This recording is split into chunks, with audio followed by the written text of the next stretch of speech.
this matchup, a big one at that, I will say, for HIVE. If you can knock out Rokkr early, you might be in a pretty good spot for the rest of the season. Yeah, absolutely. Well, T1G Gaming, they have threatened Convoy Gaming in this series thus far. The Convoy, they barely survived that control. Now we go towards Hardpoint again. This is Convoy's bread and butter, but if this series has told us anything so far, I don't think that bread matters at all. It's gone stalemate. T1G Gaming at the moment having a lead early on this one. Convoy Gaming, they will be the first team to touch and get a lot of time off the back of P2. Treaty, they will get this one more look before moving over towards the rotation. Proda going to be part of that play. Mirage will come through for the double. Can he make it 3? No, as he's denied by Gunless, but now Siski, now alongside Juju, looking for their scrap time, and they will get it. But that is a pretty heavy investment in about 15 to 20 seconds. It will result in now a 1v1 for the new, and Rex will win it against Proda. And that map number 1 was an interesting one where T1 were able to build themselves somewhere near about an 80-point lead, just breaking Convoy setup continuously. They are just ferocious and will never allow you to get comfortably set up. Inside of P3 we go. Convoy will at least have the initial setup. Deal with the player over by the flank, and especially with Pristini's current spawn, he'll confirm that this hit's coming through the front. Here it comes. T1. Look for this time, and Will Nero around the back line is going to put a stop to the initial against Proda. Mirage still putting some shots in. He has the help of a teammate alongside him, but they will get doubled up on. That's Nero for 5 in a row, by the way. Convoy, they hold for that initial push. T1 will give this one more look. Proda looking to make his way around, and flies his way down. My goodness me, what is that? Hello, holy Batman, Proda. Gunless never expects that. Siski on the other side as well is threatening, and this should be the break, I think, as one more player is left alive. Yet Pristini going to get shut down there. Convoy Gaming, they are removed for the 15 seconds of scrap time. They're okay with that, though, because they've got control of bar for the rotation. Rex, a little bit of a slower start here in the hard point. Let's not forget, he dropped, what, like 43 and 21 coming through from that Expo control is the reason why Convoy find themselves here in this map number 4. 30-so-ish points behind. At least have the early setup here as far as P4 is concerned. Gunless just being annoying top bedroom. I mean, that stun is going to confirm at least one. He's not going to expect that a second player is going to be behind him. And I would reckon it doesn't really matter, does it, Brody? Because the setup is that much greater for Convoy. They lock in the initial 20. Yep, second kill in a row here where Convoy are able to touch first and get the vast majority of time away. Siski, though, wants to put a stop to that, and he will do with a dastardly two-piece. The third should be denied, of course. Long-range shots don't exactly mix well with a player stuck behind that help desk heady. That's Gunless. He was threatening. Pristini gets up close and personal, and Proda going to back him away, and now he's on this contest spot. Looking for some more. Has the help of Siski behind him as well, providing coverage around that one little lane right in front of him. Proda still being so annoying, but as Siski goes down now, he needs to get a little bit more involved in the action, and he will fall. This is a real situation here where T1 Gaming, when they're losing player after player, they have another player, almost annoyingly so for Convoy, to replace them. But nonetheless, the end result is the same here. Convoy Gaming now just 1 point behind T1. Pretty damn close. Also, a hard point be like that sometimes. T1, though, able to find the gunfights upon rotation. Trying to read where these next few players are located at. Nero's spider sense is absolutely tingling. He knows that there's going to be a player just around this corner. He sees Proda for the jump. He's going to find the initial. Now the push through the front might very much so be on, but, I mean, Siski is just locking things down from the pantry over by Chandelier, coupled that along with Juju and Mirage. 4 dead. T1 built their lead. A certain level of confidence at the moment. You can see it in the gameplay of T1. Looking at Mirage at 14 and 8. He's having a heck of a game so far. Of course, one of those new players to Elite making his debut this season alongside Proda. Again, you want to make a good impression. They've done that so far in this series, but to complete it would be nice. This is a ton of time going the way of T1 and Convoy Gaming in this situation. I mean, they're making the right decision, right? Just make sure you hold the spawns for rooftops, because that is a kill where you can get a ton of time away. And the initial entry from Mirage and Proda doesn't exactly go as planned. Rex just cuts them down with ease. Yeah, you want to shut down the, oh my god. Oh, Pristini! Oh! Jesus. Can't beat chip form. Man's got a ring for a reason, all right? Look. He's been coming different this year. But that money rotation is going to get shut down, as you were talking about Convoy, making sure that they got all the way backside of this lot and valet area. It's albeit slow, is actually setting up for a little bit of a pinch. And Convoy, they have to split their setup. They don't know necessarily where all these players are coming from. Now Juju around the back line, though. Big kill against Nero. Barrage down low as well. Juju going to double up. Pristini will cut him down. Now on 5 in a row. A 6th would be nice, but you got to be careful about how you handle this one, because to find your way back up towards the rooftop is a tough task. Tall order. Proda going to get shut down from afar, though. That position is so annoying to deal with. Pristini falls as well, so that cruise missile will be denied. And for T1 at the moment, now They have lost control. Attempts to get in is just, it's really horrible to try and pull off. Mirage will do so, though. How on nerve has he done that? I'd imagine in tandem with Juju, he does find a kill around that backside area. So Treaty 1, they do stop Convoy from evening the odds here, but their lead is a lot less large than they would have liked. Yeah, I think that's still a job well done for Convoy just to walk away with the majority of time there for P6, but so much more work to be done. Got to be careful as far as a lead is concerned for Treaty 1 when they know that they enjoy their leader's advantage given what they look like at the tail end of that map. Number 1, Nero looking to cause a little bit more chaos. Pitches that along with Rex inside of couches. Gets gifted Proto, who's still trying to put on that Batman impression you were talking about earlier, Brody. But that's a great wave of gunfights. You know, Nero's still just playing down low. Trades might be coming through, but until you unearth Nero from this positioning, you're not going to be able to get Convoy off the time. Yeah, Nero actually played his life for a lot longer than I expected, to be honest, but that's just Nero things, isn't it, at this point?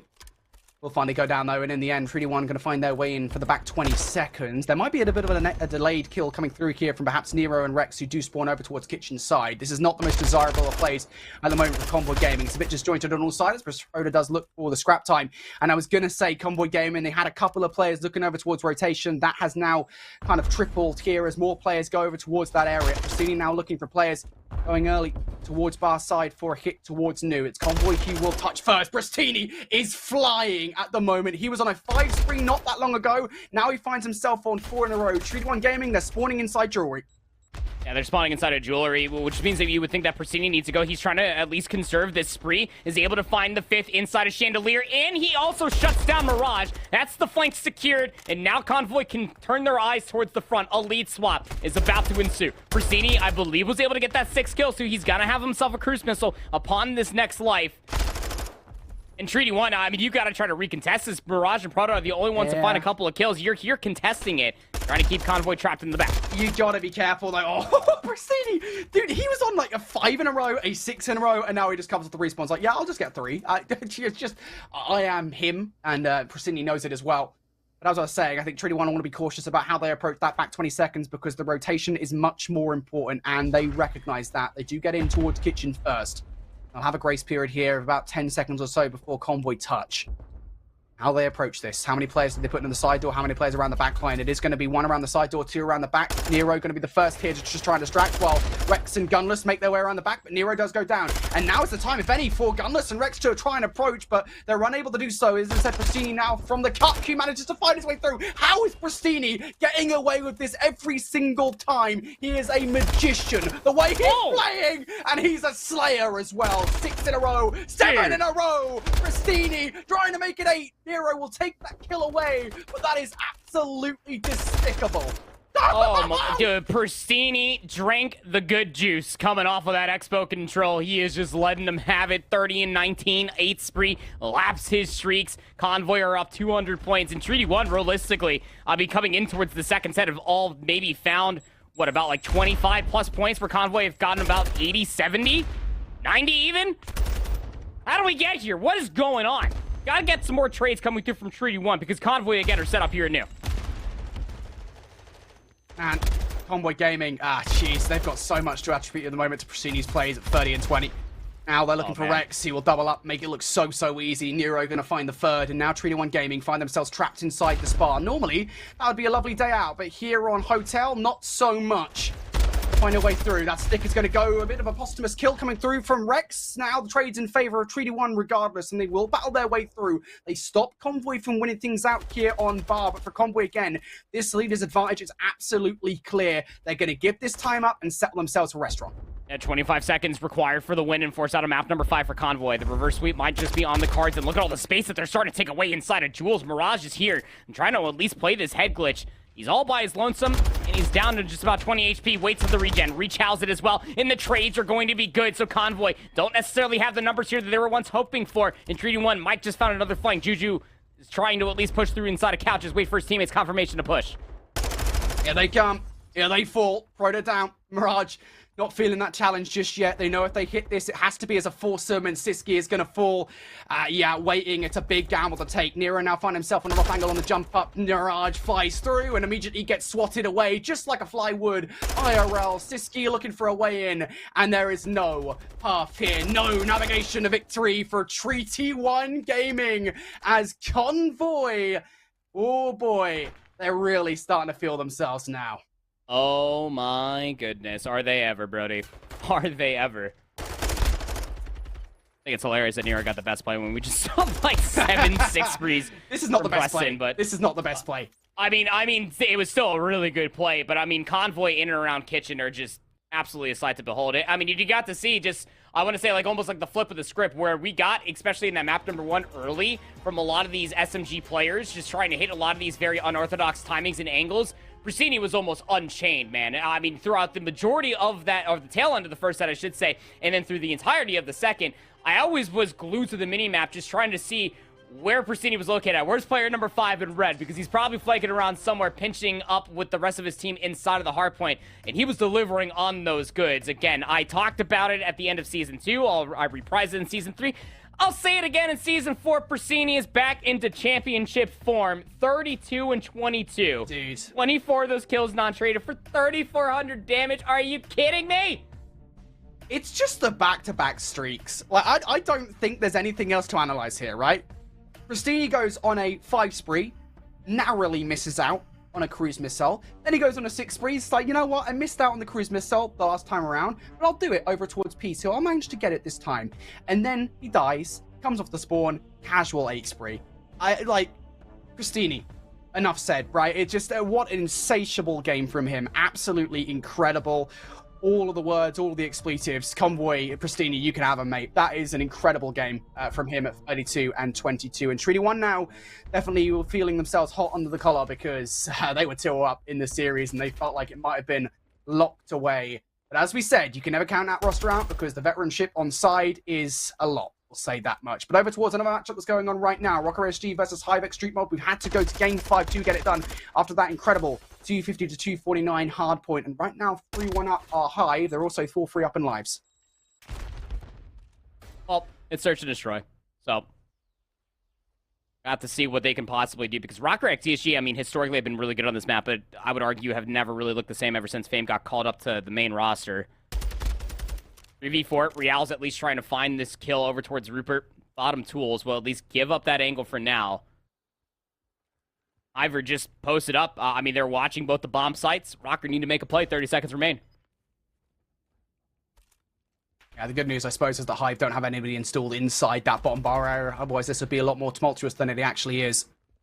I'm checking all the corners. Again, he's probably a little bit surprised at the moment. He hasn't had to contest anybody just yet, but now they will around the back line. Yeah. That's problematic. Fresh will get a second as well. Oh, jeez. Godorex now. 1v4. It would be nice if he could do something, but time isn't even on his side anyway. There's just no way you win that situation. Thresh has just blown it up. 3-round lead. Again, their map number 2 was a fortress, of which Rokkr won 6-4. We only got to see just a little bit of that.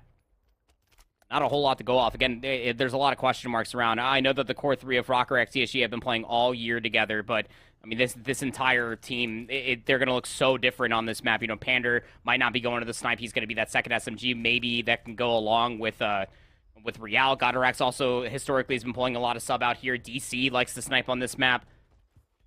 We'll have to see. HIVE Streetmob look very comfortable as Mach has a 7-1 KD. Jeez. Oh, man. Yeah, just casual, isn't it? Again, Mock has had a bit of a tumultuous year so far, so I think he really wanted that. Panda, just doing Panda things. He's kind of weird, right? Because Rokkr ESG on this very map mode combination have, historically speaking, been stellar.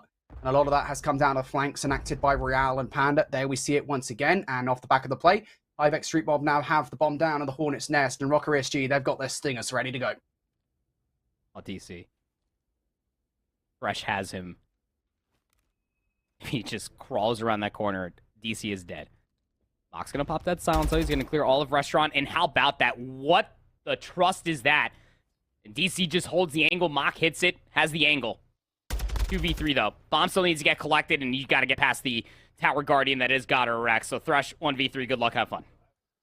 Yeah, Dead Silence is about to be there, to be fair, so could make this work if he manages to get the first frag versus Real. Maybe some good timing. Real's just seen his toe, surely. Yeah, okay, there you go. Real is going to be tagged up anyway, and Fresh gets away with that kill. And hold on for a second. If he gets the bomb down with some good timing for a potential exit, this might well be okay, but it's about how Godorex and Panda play together. Fresh just going to stick himself in sight here for the moment. Chosen corner. I think he did for a second there. Fresh is restless. He did not know what to do in this scenario. I really thought he'd chosen the play, but he chooses unwisely. It's just so tough, right? I mean, it keeps that silence. I'm pretty sure it doesn't pop it there at the end. But, I mean, in a 1v2 post-play, he's going to try to go for broke and maybe try to piece them up together. You know, GodRx and Pander, I mean, long-time duo, most consistent AR duo, honestly, for, what, a few years now in Call of Duty. Challengers, it's just going to probably double chow you, be able to get the bait and switch out, and you'll probably be dead in a position like that. I thought he was going to invest that silence once that round became just slightly more winnable after Real gave him that free kill, trying to exit over by Pride Rock. And maybe try to utilize that silence, maybe get inside of tools, maybe get around the B control zone. Just doesn't happen. Maybe hesitates just a little bit. You had some rounds to play with, though. HIVE still leading by 2. Yeah. Not all is lost for HIVE here, but that was a much better round out of Rokkr ESG. Life from a team that so far here in this S&D had felt pretty lifeless. And back to business as usual.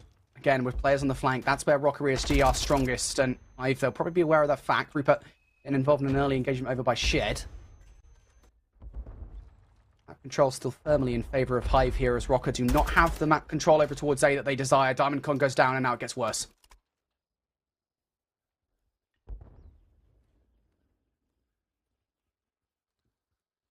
So long as Pander still holds the bomb, you're going to be able to at least see this round maybe be salvaged. But again, it all comes down to Real. No dead silence, trying to create some space, a little bit of flank around the back. Yeah, again, how many times are we going to say this, right? It's a play that needs to come through for Rokkr ESG via the way of flank, and again, doesn't have the dead silence, has to kind of crawl his way through and get some unfortunate COD timing inside tools. And time, speaking of the devil, it most certainly is the devil at the moment for Rokkr ESG in this play. Panda forced into a bad play, and GodRx, look, his name is GodRx. I don't think there's even anything a god could do in this situation in a 1v4. There is not a shot in hell. If you could walk over a frag, maybe that would be nice, but that's... Yeah, you're not getting anything. No.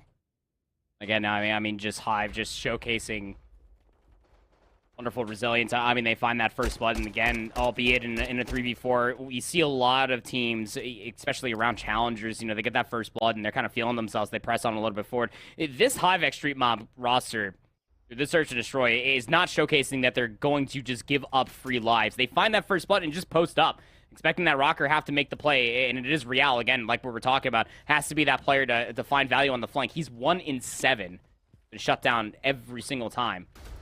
Serious point here for HIVE.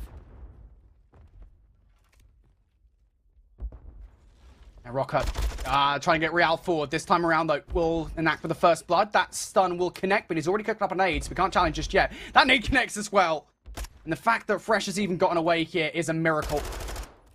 Real putting some shots through the wall, just kind of bargaining on the fact that Thresh has gone towards that left side. That has not been the case, though. And HIVE, I think, actually get away a lot better off this play than they would have thought they would. He's still going to deal with DC. I believe he gets legged, if not peppered down quite low. To give up the top AC position. Bomb's being carried by Mock, and they're trying to rotate this over towards B. Thresh is inside of tools, so there is assistance here, but the cross angle is going to be good. Mock gets cut down. Oh, no, Fresh. No! No! Oh, no! All gone wrong. Yeah, that's one way to put it, bud. GodRx for the 1v2. 30 seconds. Time is his biggest ally in this situation. Dead silence is about to run out, though, and that is possibly the worst Call of Duty time, and you can have a Vol. GodRx still convinced that the bomb site was going to be B, but HIVE Streetmob have changed the game. And as I said, mate, the fact that he's not got dead silence in this situation is just the worst possible outcome, because you have to make so much noise, and he's been spotted out by Rookr anyway. Goodness me. HIVE SMG, new roster or not, they still look pretty good. They take down the Titanic team of Rokkr ESG in their first match of Season 4. I want more of this HIVE roster. I mean, they are just looking so good. The slaying is there as far as respawns are concerned. I mean, it has to be with the 250-121 Fortress Hardpoint win versus this Rokkr roster, but also the decision-making. I mean, Mock is just a really good AR duo to go alongside Thresh. Thought the Ripper wasn't delivering, but man, does that team look strong. Group A gets put on notice. Hop over towards Decimate versus Millennium7. Decimate were able to win that map number 1 on Fortress 250-167, but it's been all Millennium7 the past 2 maps. And Millennium7, of course, Season 3 champions. They want to double up here by getting a Season 4 championship under their wing. That would bode pretty well for the end of the season. And Neptune, well, I'll tell you what, mate, he's pretty good. We'll say that much, right? Here in challenges, especially at 19 and 16, this is a 6th streak for him. In an attempt to come back in this hard point, this is a pretty good look, but they want to break pretty quickly here over towards Kitchen site. Utility being thrown out towards the back line. They're going to take their time with this one, looking to make their way through Kitchen. The restaurant, excuse me. Neptune now through the door. That's a lot of noise now to be making. To try and enact this with the right timing against Spark, and somehow, some way, Noisy goes down. Neptune going to double up, but it's okay because Estriel and Flames will combine for free. Yeah, it was only Neptune that found a couple of kills. Now Decimator in the driving seat. They can absolutely close it out here. You got one player that's trying to push on the flank very quickly. It's Mohawk. Side door is also being contested by Proloot. Got some assistance here, but the kills just are not good enough. 3 dead again. Millennium7, no entry. And Mohawk still wants to look at this around the back line.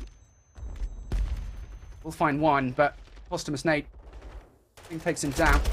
Looking in. Bing trying to double these guys up. Noisy and Estrel are there. Neptune will find yet another 2-piece, but that's not good enough here as Decimate can still close things out. Mohawk, he's been tagged up by the nade. Flames will take the kill there. And Decimate send us to a game number 5. Mate, how many game 5s are we going to get today between Europe and North America? How many? Well, every single one that we've had on broadcast so far is going to a map 5, Brody, so I don't know. Wrap yourselves in. It's been a wild day of Call of Duty so far. A lot of map 5s. And that Group A is going to be interesting. I haven't really flipped through all of the score lines, but hey, you got to see at least Neptune. I mean, 23 and 19, that guy was definitely the #1 player to watch when it came down towards the end of last season. How about Estriel also having himself a great map number 4? See if they can get it done in Search and Destroy. And speaking of that, closing few moments here of this round, Siski versus Persini. Not a lot of time left on this clock. And Persini's trying to find the gunfight. The head of Siski gets poked out. He's going to run out of time regardless. The round is going to be won. And Persini just cannot get the defuse. Siski, I don't know how he stays alive thanks to that AAC unit, but Treaty 1, they get themselves up the board. Yeah, and look back towards the last Search and Destroy between these two teams. Of course, that was game number 2, and it was a 6-3 victory to Treaty 1 on Hotel. Big win for them, and of course, historically speaking, Convoy Gaming have not exactly been the most confident Search and Destroy team. We thought, of course, bringing Nero onto the lineup might well change that. That's still yet to be seen. Right now, 2-1 up here in this S&D. Siski on 3 in a row.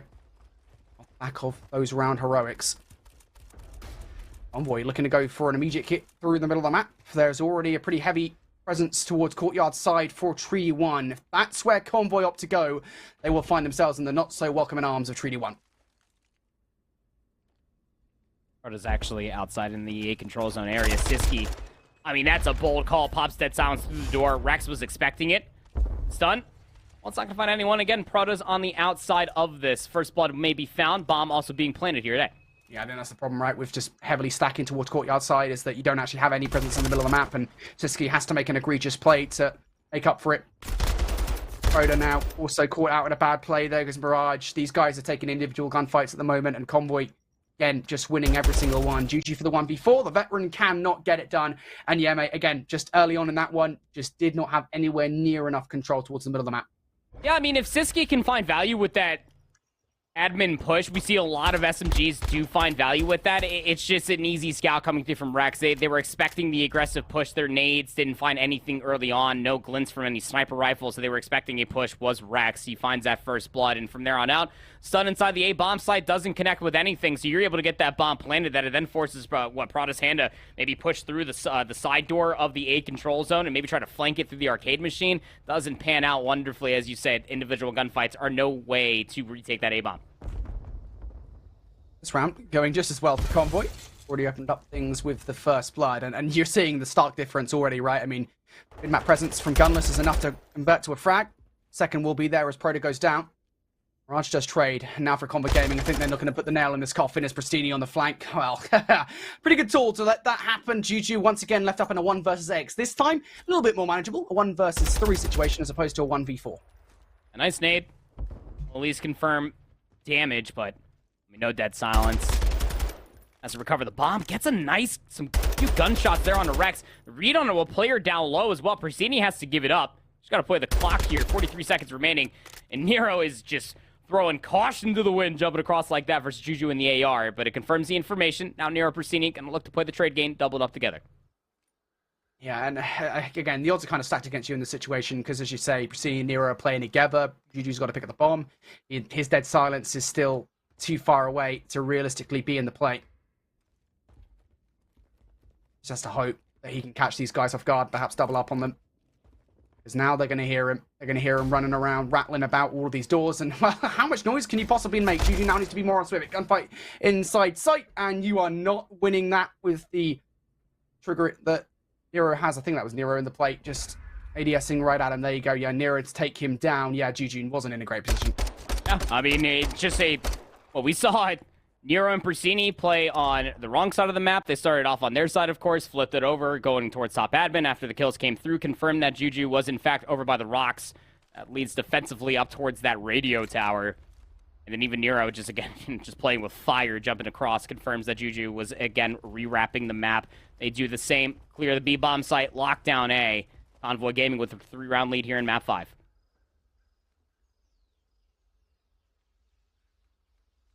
And Treaty 1, they need to get the wheels spinning right about now, right? Again, Convoy are really starting to feel themselves. Rex at 7-3.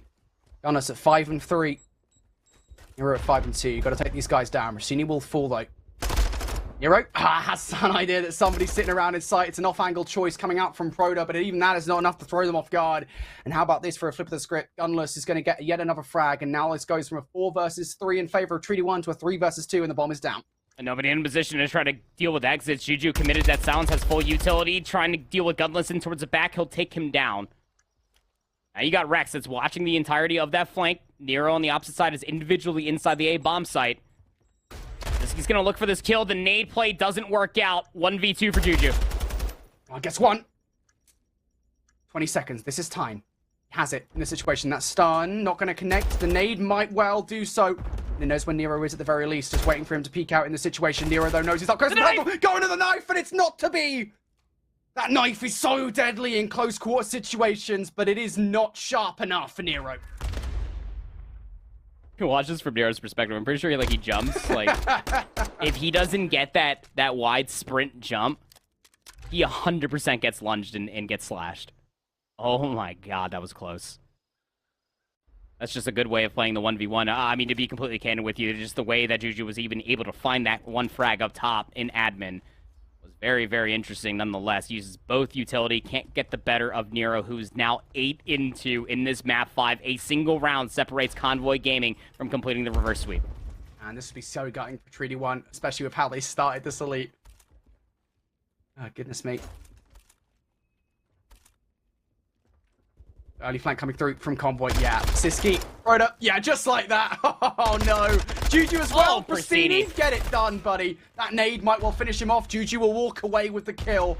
A little bit aggressive, a little bit egregious from Pristini. Juju not able to convert into a second. And just like that, Convoy Gaming. 6-1 here in game number 5. They pull off the reverse sweep, and all is well in the world. Balance has been restored in this Call of Duty universe. Someone turn off Miley Cyrus, man. Convoy Gaming came out last round like a damn wrecking ball. What was that? Just straight ran at him. Persini, dead silence, gets behind 2 different players. 3 different players. Treaty 1 are going to have like an 0-10 stat line because they didn't want to give EasyMac their stats. Yeah. Come on, guys. I know it's been a while. At least that Siski's been in an elite. Stay inside. We want your stats. They're juicy. And then map number 5 here on Fortress we go. And Decimate are going to be able to win the opening round here on Fortress. The way that their map number 2 went, Tango was danced on Embassy, and Millennium7 were able to win 6-1.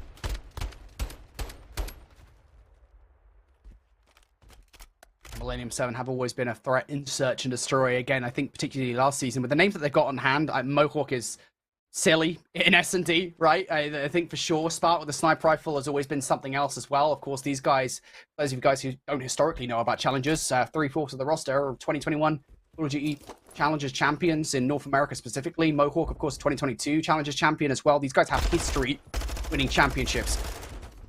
Decimate, though, 1-0 up in this search and destroy. Neptune going for that first blood, and he will find it versus an early play from Flames. So Millennium7 do maintain control of munitions for the moment, and they're also getting control of stables too. He's just trapped on top of the hay bale, just watching the cross. Estriel's there inside of the closed doorway. And Noisy's going to get a lot of information. Yeah, the reach out comes through. Ezreal 1v3. He's going to get a good look at Prolude crossing, but this round is all but over. Just a great repositioning coming through from Millennium7. Just very simplistic setup. I will say that much from Decimate. I mean, we know Ezreal, even from his time spent on Boys a Liar, he's going to pull an AR there defensively to look underneath that door. Once a few kills come through, you get that arc control. Neptune just flies in your face like that top single. All those players are trapped around the hay bale. Just wonderfully executed for M7 to even up the round count 1 apiece. Yeah, nicely done from Millennium7. Good adaptations coming through, especially with that push through P1. Nice play around the real estate that they garnered over the course of the first third of the round. Now for Decimate. We get the bomb mower down by A. Not confident just yet that nobody has got themselves on towards site. Ezreal just making sure that nobody finds their way across the cross. And of course, back of this plate, everything inside munitions is reliant on Noisy's coverage up top. Neptune going to spot him out. And now for Neptune and Prolude, game is afoot. Got Noisy trapped in that corner. And actually, Noisy will get away with a lot of information. Oh, Neptune, tough timing. Player number 2, Bink, he actually crosses the P1 trucks. He doesn't have the bomb, though, so the battle inside of Art is still a big one. Neptune still unaware. Oh, he saw him. Oh, he saw him. 1v3, though, for Neptune. Tough scenes, but he can do it. I don't think he saw him. I think he might have heard him. Either way, the result was the same. He knows where he is. I'm just going to check it. No, big lay down. For Neptune, that doesn't matter. But it's okay, because the trade should be good for Decimate. And yeah, for, I guess, Millennium7 there on the defensive side, a lot of it was what they were able to produce through munitions, and they just couldn't get anything off that plate. Yeah. Again, I mean, it really does feel like Fortress can honestly be settled by a handful of gunfights in and around of Art. That building is such a big focal point, and like you were talking about, just Noisy being able to escape with his life thanks to all the delayed throwables that came through from Decimate in and around rails. A lot of Decimate, excuse me, to encroach on that A-bomb site, keep their players alive, catch Millennium7 as they were trying to reposition. Into round number 4 we go. Again, more arc control coming through here from Millennium7, trying to find that first pick.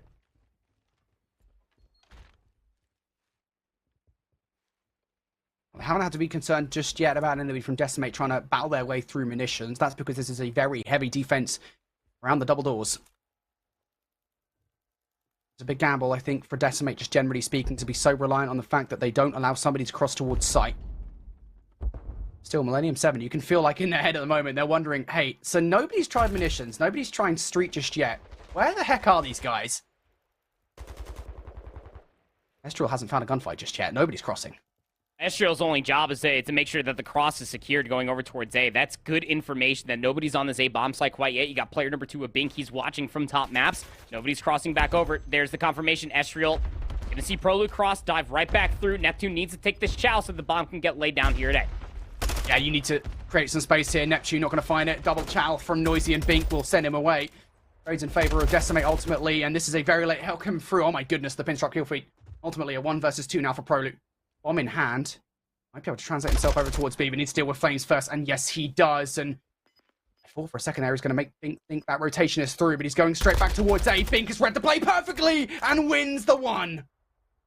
I mean, that is such a good call coming through from Bink. Again, he was laying prone over inside of the open archway, loses his teammate who's watching all the way bottom Anvil, and pushes inside of the bomb site. Again, if you're Prolude, that is such a massive 50-50 that you don't have any information. I mean, Bink very much so could have been all the way back ring stairs, essentially trying to anchor spawns for P3. But he pushes through inside of the A bomb site, whether Prolude was aware of that or not. He's still pushed inside of the A bomb site, unfortunately. That'll be a 2 round in a row for Decimate. Bink's going to open up this round, just making sure that the flank is secure. Very aggressive A defense, I will say that much, with Neptune. Has a trophy system to keep himself afloat here on the A bomb. This is very heavy in towards A site for Millennium7. It's a play that will throw Decimate off a little bit. Prolude's job becomes a lot more important. He needs to make sure that nobody crosses back over towards that B side, because if that happens, the round completely flips on its head. That's not what's going to occur here. Decimate putting all their eggs in towards the A basket. Flames trying to put some shots through, but no aim assist whatsoever.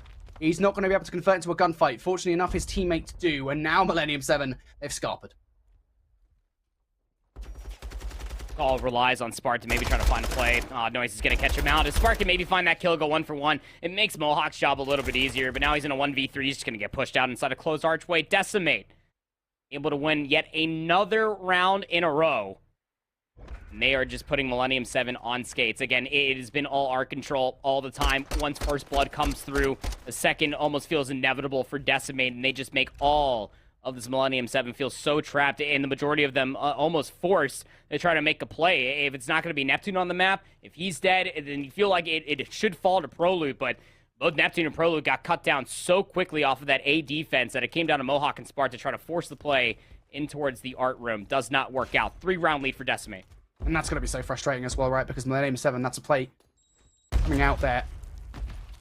But they really felt like they should have had full control of the A site. The fact they don't win the trades is going to be so annoying. Millennium7 now find themselves in a situation they were in that last round, right? I mean, Decimate have fully stacked themselves towards this A defense from both the double doors and from the open doors area, and well, something is a little bit different. Spark's positioning, namely, will take Bink out, and now looking for shots against Noisy as well. This is making Decimate feel uncomfortable, and it is paving the way for the bomb to go down. Estrio couldn't deal with Proloot on the cross, and he escapes as well. Now you also got to be worried about the flank.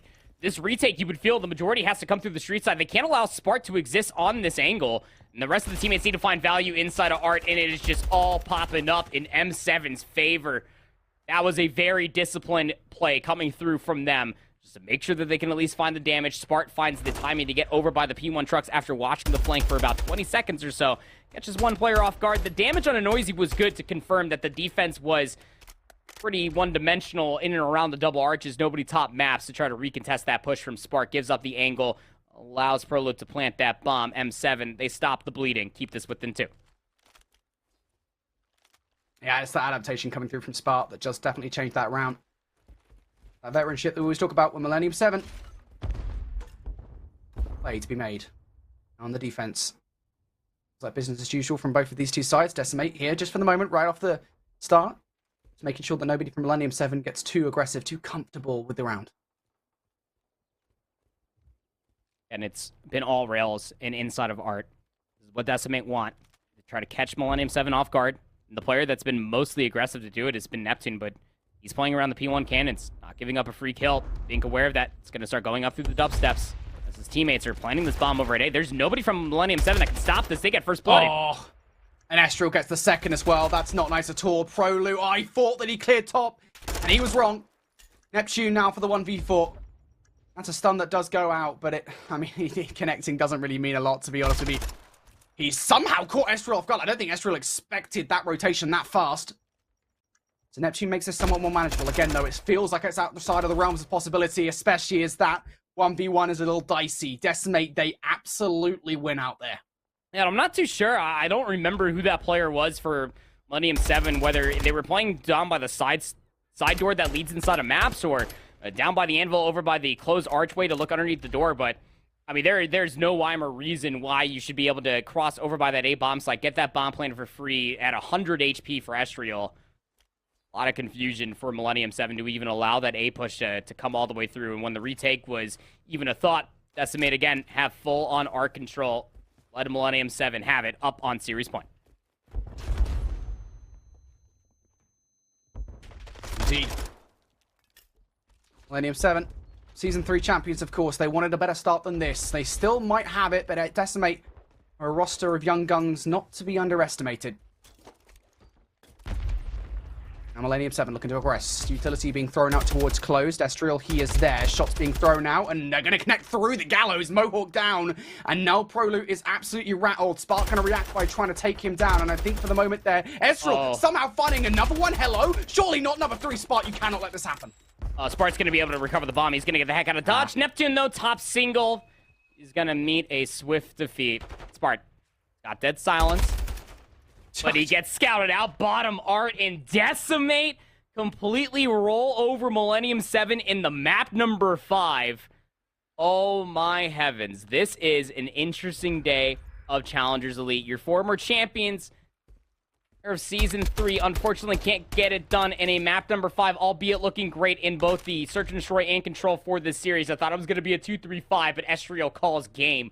11-4 for Justice. Had himself a great map number 5.